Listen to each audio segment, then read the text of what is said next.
If you've ever been treated like an embarrassment by your own family, hit that like button and subscribe right now. You're not going to want to miss what happened next. My name is Claire Anderson, and for 28 years I was the family punchline. The daughter who never amounted to anything. The one they stopped mentioning at country club brunches. Tonight, standing in the marble lobby of the Grand Meridian Hotel wearing a simple black dress while my mother and sister glittered in designer gowns, I was about to become something else entirely. But let me back up 6 years, because that's when everything changed, though my family wouldn't know it for a long time. I grew up in Greenwich, Connecticut, in a family that measured worth in stock portfolios and social connections. My father owned a successful commercial real estate firm. My mother chaired charity boards. And my sister Vanessa? Vanessa was perfection incarnated. Yale graduate, married to a hedge fund manager, 2 photogenic children, a lifestyle blog with 400,000 followers. Then there was me. I went to state school. I studied hospitality management, which my mother called glorified party planning. I worked double shifts at a boutique hotel in Manhattan, came home exhausted, and listened to family dinners where Vanessa's latest vacation to the Maldives dominated conversation while my presence barely registered. "Claire's still doing that hotel thing," Mom would say when relatives asked, her tone suggesting I was arranging pillow mints, not managing operations. The breaking point came at Thanksgiving 6 years ago. Vanessa announced her husband Marcus had been promoted to senior vice president. Everyone toasted. Then my father turned to me. "And Claire, are you still checking people into rooms?" "I'm actually assistant operations manager now." "That's nice, sweetheart." He'd already turned back to Marcus, asking about investment strategies. Under the table my hands clenched. But my face stayed calm. I'd learned early that showing hurt only invited more dismissal. Instead, I smiled, finished my wine, and made a decision that would change everything. I was done trying to impress them. I was going to build something so extraordinary they'd never see it coming. 3 weeks after that Thanksgiving, I met Richard Chin at an industry conference. He owned a boutique hotel in Soho and was looking for a managing partner. Someone with vision, operational expertise, and the hunger to transform luxury hospitality. "Your family knows real estate, right?" he asked over coffee. "They do. So why aren't you working for them?" I smiled. "Because I want to build something that's mine." We shook hands that afternoon. I invested every dollar I'd saved, $47,000, for a 30% stake in what would become the Meridian Collection. Richard had the vision and capital. I had the operational genius and work ethic that came from years of being overlooked. I told my family I was helping a friend with a small hotel project. They nodded without interest and returned to discussing Vanessa's kitchen renovation. Perfect. For the next 5 years I disappeared into work. 18-hour days. 7-day weeks. I learned everything. Revenue management, luxury service standards, property acquisition, investor relations. The first hotel turned profitable in 9 months. We acquired a second property in Boston. Then Charleston. Then Miami. By year 3, the Meridian Collection had 12 properties across the East Coast. By year 5, 28. I attended family dinners once a month, wearing Target dresses and saying little. When they asked about work, I said fine, and changed the subject. When Vanessa complained about her nanny or her contractor, I listened.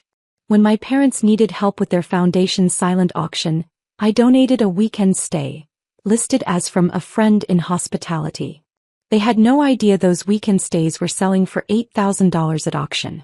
They had no idea I'd been featured in Forbes' 30 Under 30.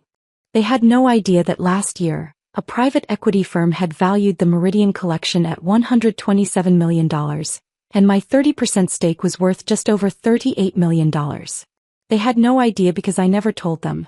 I was watching, testing, waiting to see if they'd ever love me for who I was, not what I could give them or how I made them look.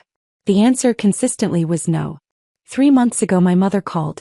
"Claire, darling, we need your help with the Children's Hospital Gala." Not, "How are you?" Not, "We miss you." Just need. What kind of help? Well, Vanessa's on the planning committee and we're looking for venue donations. Do you think that little hotel friend of yours could give us a conference room for the silent auction display? It would be such a help. My little hotel friend. I closed my eyes and counted to 5. "I'll see what I can do." Wonderful. It's at the Grand Meridian next month. You know it? That massive new hotel in Midtown? Vanessa pulled strings to get us the ballroom. She's so well connected. The Grand Meridian. The flagship property of the Meridian Collection. The $340 million project I'd spent 3 years developing. The hotel that had my name engraved on a cornerstone plaque in the lobby. The hotel where my private owner's suite occupied the entire 48th floor. I've heard of it, I said. Anyway, the gala's black tie. You're welcome to attend if you can afford a ticket. They're $500 each, but I understand if that's too steep. No pressure. I'll think about it. That's my girl. Oh, and Claire? Maybe borrow a nice dress from someone? Vanessa's fashion blogger friends will be there, and we want to make a good impression as a family. I hung up and stared at my office ceiling. The office with floor-to-ceiling windows overlooking Central Park.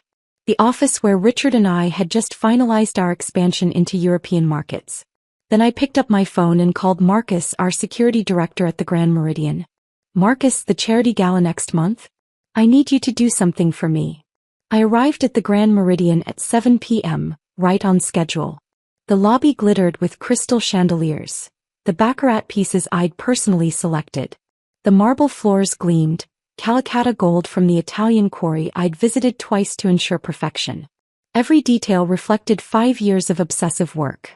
And standing near the elevators holding champagne flutes and laughing with a cluster of women in Chanel, were my mother and Vanessa. I walked toward the ballroom entrance, keeping my distance. Claire. My mother's voice carried across the lobby. Oh, Claire, wait. I turned. Vanessa's expression shifted from surprise to something harder. What are you doing here? My sister asked. Did you buy a ticket? I'm attending the gala. In that dress. Vanessa looked me over. My simple black cocktail dress from Nordstrom Rack, my grandmother's pearl earrings, my practical heels. Her lip curled. There are going to be photographers. Vanessa's right, sweetheart. Mom touched my arm.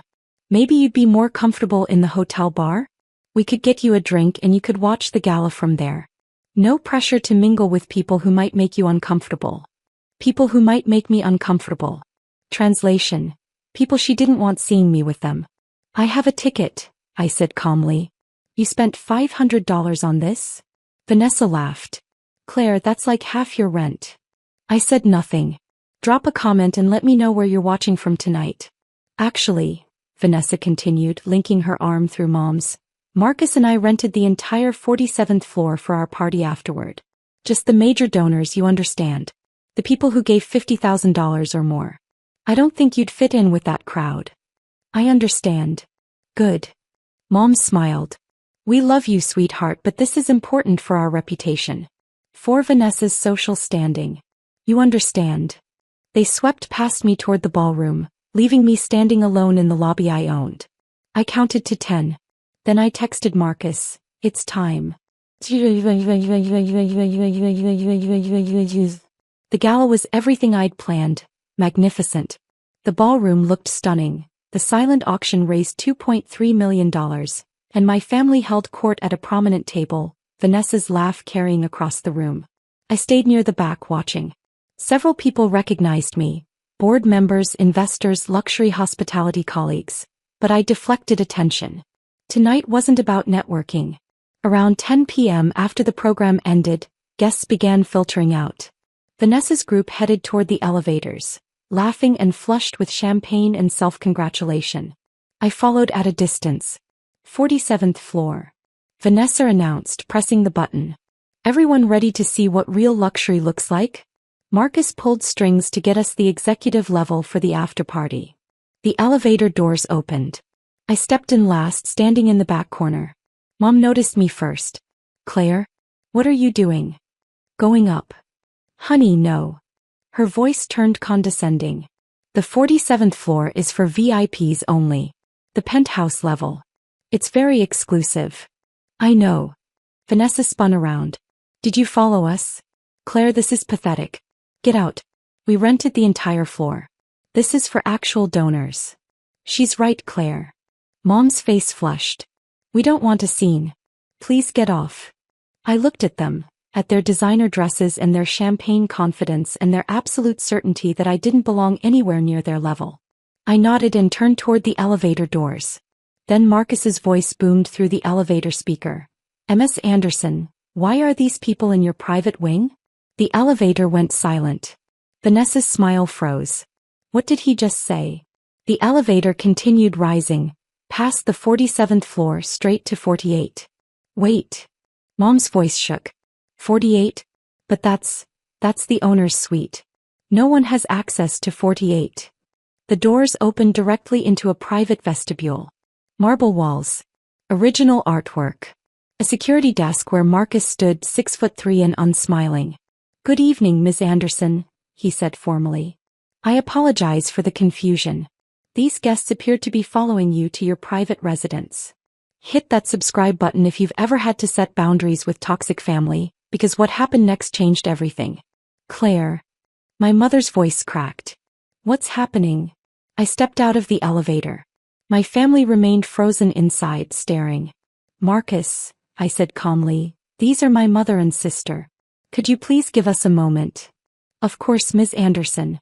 Should I call building security? That won't be necessary. Marcus nodded and stepped into a side office, but I saw him watching through the window, protecting me as he'd done since I hired him 4 years ago. I turned to face my family. Vanessa found her voice first. This is insane. Someone made a mistake. Tell him, Claire. Tell him you don't. I don't what? I asked quietly. Don't own this hotel? Silence. That's ridiculous, Mom said, but her voice wavered. You work in hospitality. You manage a small hotel somewhere. You can't.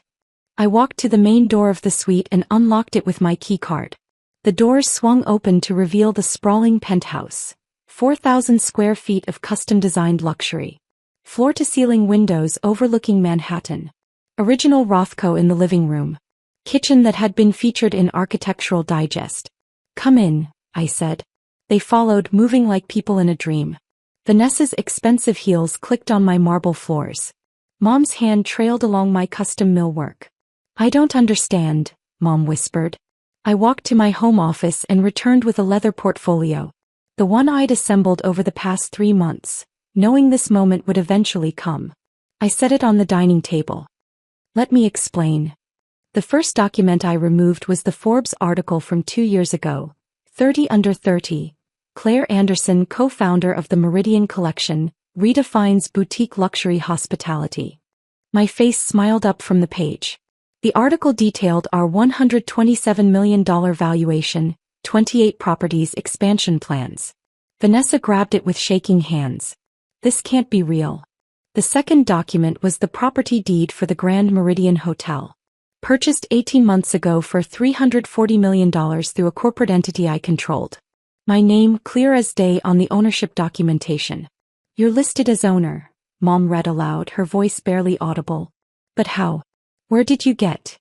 The third document was my personal financial statement, prepared by Morgan Stanley Private Wealth Management. Total assets, $43.7 million. Real estate holdings. Investment portfolio. Stock in the Meridian Collection worth $38.2 million. My mother's champagne glass slipped from her hand, shattering on the floor. Neither of them moved to clean it. For the past 6 years, I said quietly, while you dismissed me as checking people into rooms, I was building an empire. Every family dinner where you ignored me, I was closing deals. Every time you suggested I borrow a nice dress, I was negotiating property acquisitions. Every single time you made me feel worthless, I was proving you wrong. But why didn't you tell us? Mom's voice broke. We're your family. Because I needed to know, I said. I needed to know if you'd ever love me for who I was. Not for what I could give you. Not for how I made you look at the country club. Just me. The silence stretched between us. Vanessa's face had gone from pale to red. This whole time you've been secretly rich? She stopped. While you what? I asked. While you looked down on me. Excluded me from family events? Suggested I'd embarrass you at parties. We didn't mean. Yes, you did. My voice stayed level. Tonight in the lobby, you told me to watch the gala from the bar so I wouldn't embarrass you. At Thanksgiving, you seated me at the kids' table because I wasn't important enough for the main table. Last Christmas, Vanessa, you uninvited me from your holiday party because your blogger friends were coming and you said I didn't fit the aesthetic. That's not fair, Vanessa protested. You never told us you were successful. How were we supposed to know? You weren't supposed to know. I pulled out another document. This one hurt to share, but it was necessary. You were supposed to love me anyway. It was a printed email exchange. Vanessa to our mother 3 months ago. Can we not invite Claire to the gala? She'll show up in something from Target and talk about hotel management. It's embarrassing. People will think we can't afford to help her. Mom's email response. You're right. Let's just tell her she's welcome if she buys a ticket. She can't afford $500. My mother's face crumbled. Claire, I didn't mean. You did mean it. I gathered the documents.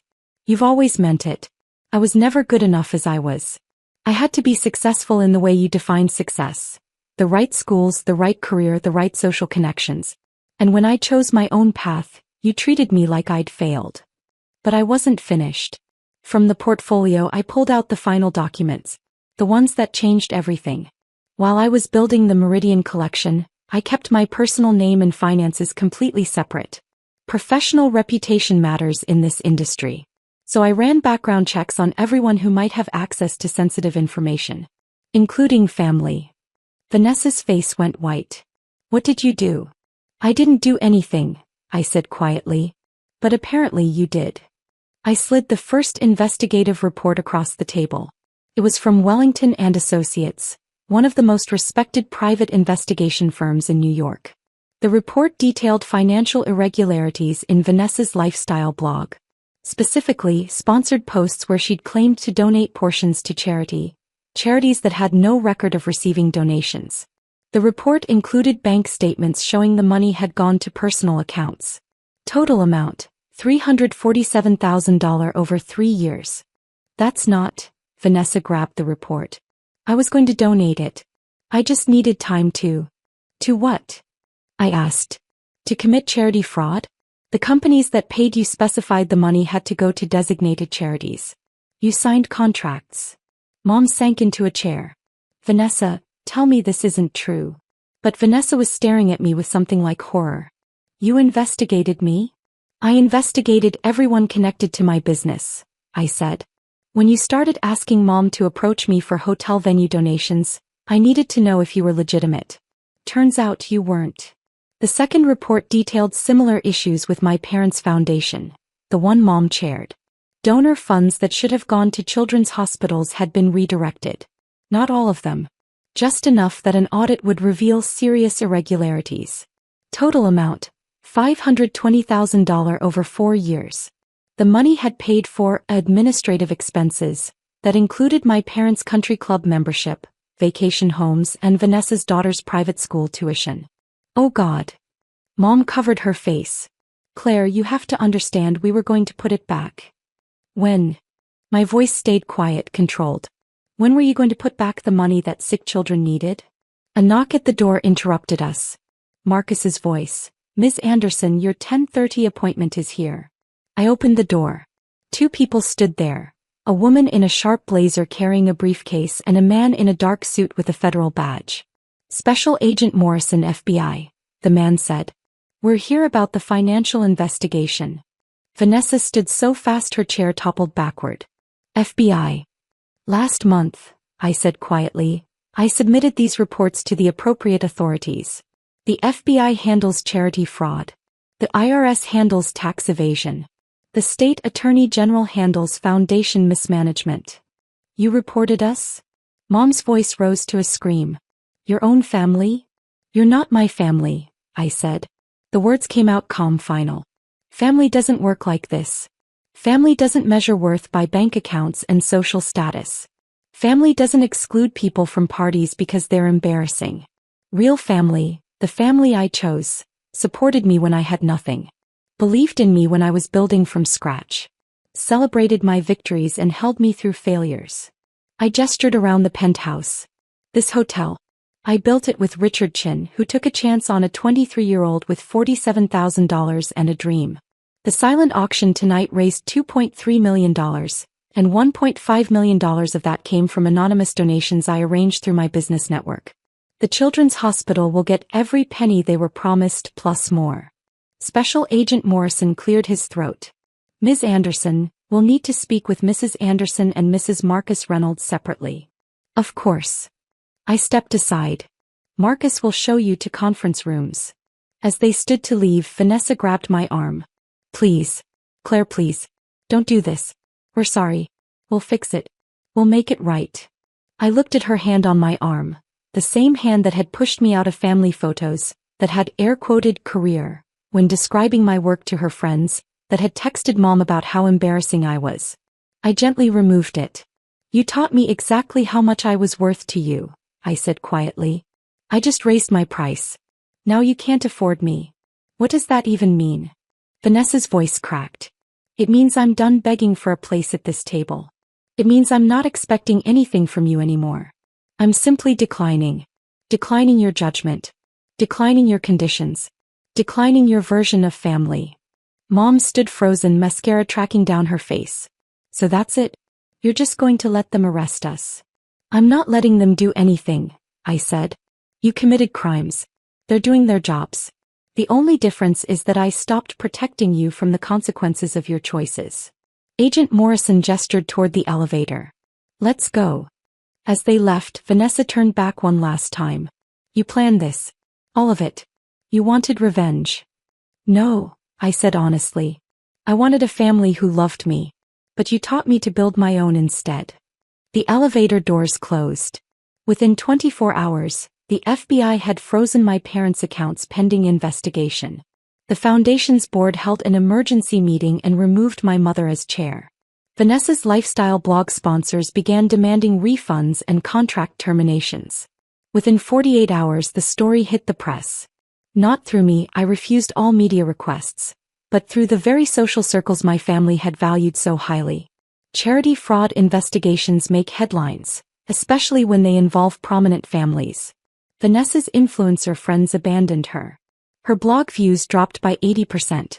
Marcus filed for divorce within a week, citing insurmountable trust issues and criminal liability concerns.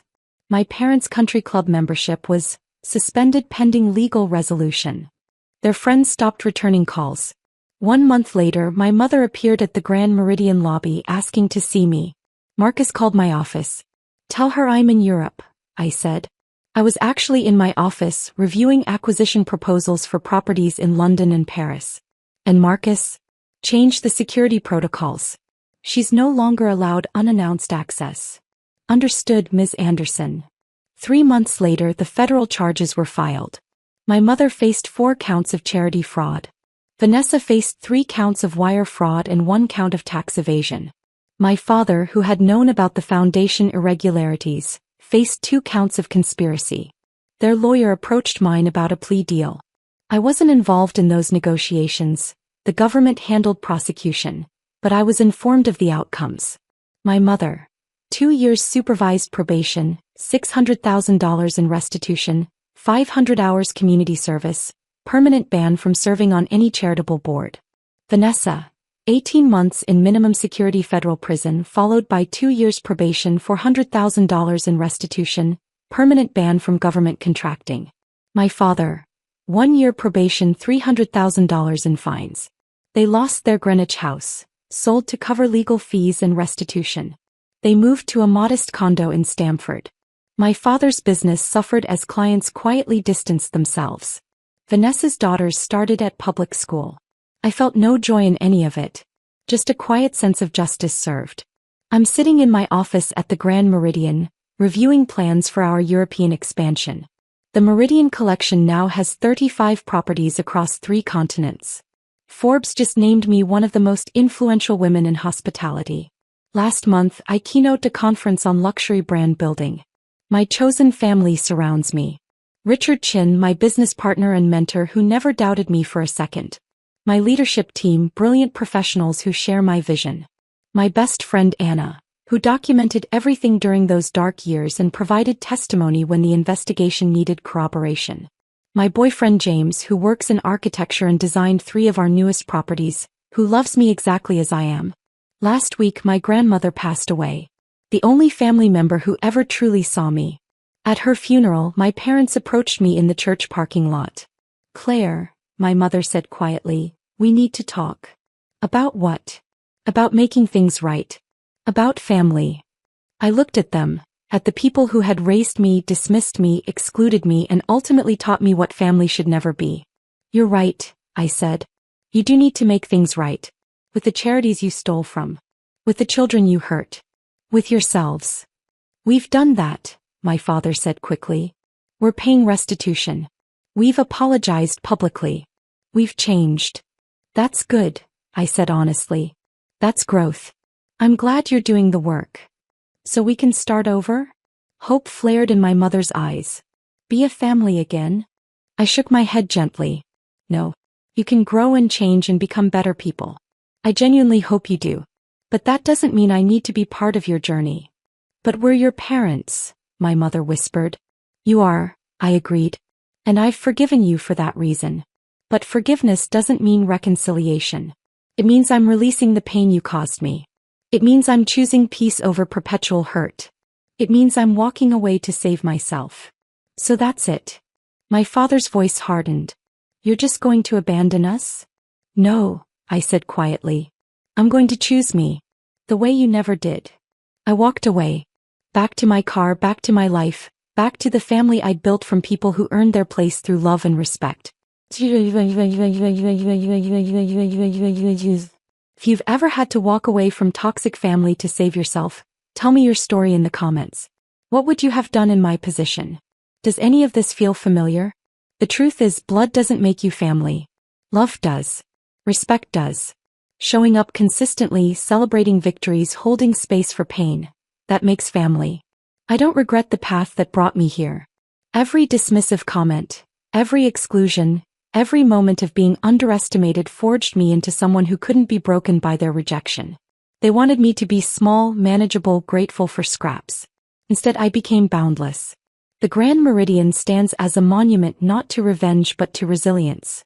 Every guest who walks through those doors, every employee who thrives in our culture, every charitable dollar we donate represents the truth they could never see. I was always worth more than they knew. I just had to believe it first. My name is Claire Anderson.